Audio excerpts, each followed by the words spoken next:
ಒಂದು ಮೇಕಪ್ ಅನ್ನ ಹಾಕೊಂಡು ಅಂತ ಹೇಳಿದ್ರೆ ನಿಜವಾಗ್ಲೂ ಅವರ ಧೈರ್ಯವನ್ನ ಮೆಚ್ಚಬೇಕು. ಅದೇ ರೀತಿ ಅವರಿಗೆ ಅಭ್ಯಾಸವನ್ನ ಮಾಡಿದಂತ ಸರಸ್ವತಿ ಮೇಡಮ್ಗೆ ಒಂದು ಹ್ಯಾಟ್ಸ್ ಆಫ್ ಅನ್ನು ಹೇಳಬೇಕು. ಯಾಕೆಂತ ಹೇಳಿದ್ರೆ ಸಾಮಾನ್ಯ ಅಲ್ಲ. ಎಷ್ಟು ಪೇಷನ್ಸ್ ಬೇಕು ಅಂತ ಹೇಳಿದ್ರೆ ಒಂದು 32 ಮಕ್ಕಳು ಕಪ್ಪೆಗಳಿದ್ದಂಗೆ, ಒಂದು ಕಪ್ಪೆ ಅಲ್ಲಿ ಜಂಪ್ ಮಾಡಿದ್ರೆ ಇನ್ನೊಂದು ಕಪ್ಪೆ ಈ ಕಡೆ ಜಂಪ್ ಮಾಡುತ್ತೆ. ಅವನ್ನೆಲ್ಲ ಹಿಡಿದು ಕೂರಿಸ್ಕೊಂಡು ನಿಜವಾಗ್ಲೂ ಅವ್ರು ಪಟ್ಟಂತ ಕಷ್ಟ ನಾನು ಒಂದು ಆಕಾಶದ ನೋಡಿದ್ದೀನಿ. ಒಬ್ಬ ಬರದೇ ಇಲ್ಲ, ಅವ್ನು ಫೋನ್ ಮಾಡಿ ಕಳಿಸ್ಬೇಕು. ಆ ಸಿಂಗೆ ಆ ವಿದ್ಯಾರ್ಥಿಗಳಲ್ಲ ಅಲ್ಲಿ ಅಷ್ಟೊಂದು ಪೇಷನ್ಸ್ ಇಂದ ಅವರ ಸ್ಕೂಲ್ ಕೆಲಸವನ್ನ ನೋಡ್ಕೊಂಡು ಮತ್ತೆ ಅಲ್ಲಿ ಬಿಳಿ ಅಲ್ಲಿಂದ ಬಂದು 5 ಗಂಟೆ ಮೇಲೆ ಈ ಒಂದು ಎಲ್ಲಾ ಮಕ್ಕಳಿಗೆ ಅಭ್ಯಾಸವನ್ನ ಮಾಡಿದ್ದಾರೆ. ನಿರಂತರ ಅಭ್ಯಾಸ ಇದೆ. 1-2 ದಿನ ನಿರಂತರ ಅಭ್ಯಾಸವನ್ನ ಮಾಡಿದಂತ ಒಂದು ವ್ಯಕ್ತಿ ಸರಸ್ವತಿ ಮೇಡಮ್. ಅವರಿಗೆ ನಮ್ಮ ಈ ಒಂದು ಹೊಸವೀರ್ಯ ಪರವಾಗಿ ಮತ್ತು ದೇವಾಂಗ ಕುಲದ ಪರವಾಗಿ ಅವರಿಗೆ ಸ್ವಾಗತವನ್ನ ಕೊಡ್ತೇನೆ. ಈ ಒಂದು ನಾಟಕ ಪ್ರಾರಂಭವಾಗುತ್ತೆ. ದಯವಿಟ್ಟು ಎಲ್ಲರೂ ಗಲಾಟೆ ಮಾಡದೆ ಆ ಒಂದು ಮಕ್ಕಳನ್ನ ಪ್ರೋತ್ಸಾಹಿಸಬೇಕು. ಇದೊಂದು ಹೊಸ ಪ್ರಯತ್ನ, ಮಕ್ಕಳಲ್ಲಿ ಇರುವಂತ ಒಂದು ಪ್ರತಿಭೆಯನ್ನ ಆಚೆ ತರಬೇಕು ಅಂತ ಹೇಳ್ತಾ ಒಂದು ಹೊಸ ಪ್ರಯತ್ನವನ್ನ ಮಾಡ್ತಿದ್ವಿ. ದಯವಿಟ್ಟು ಎಲ್ಲರೂ ಸಹಕರಿಸಿ, ಸ್ವಾಗತಿಸಿ, ಸಂಭ್ರಮಿಸಿ.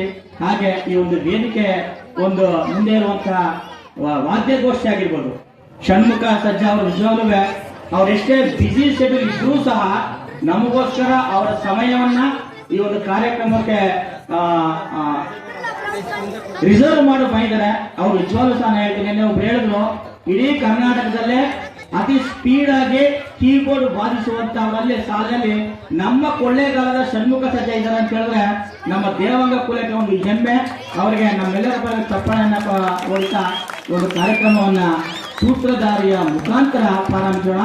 ಮತ್ತೆ ಎಲ್ಲರ ಒಂದು ಪರಿಚಯವನ್ನ ಆಮೇಲೆ ನಾವು ಮಾಡ್ಕೊಡ್ತೀವಿ. ಇವಾಗ ಟೈಮ್ ಆಗ್ತಿದೆ, ಅದರಿಂದ ಈ ಒಂದು ಕಾರ್ಯಕ್ರಮವನ್ನ ಪ್ರಾರಂಭ ಮಾಡ್ತೀವಿ. ಎಲ್ರಿಗೂ ಸ್ವಾಗತ.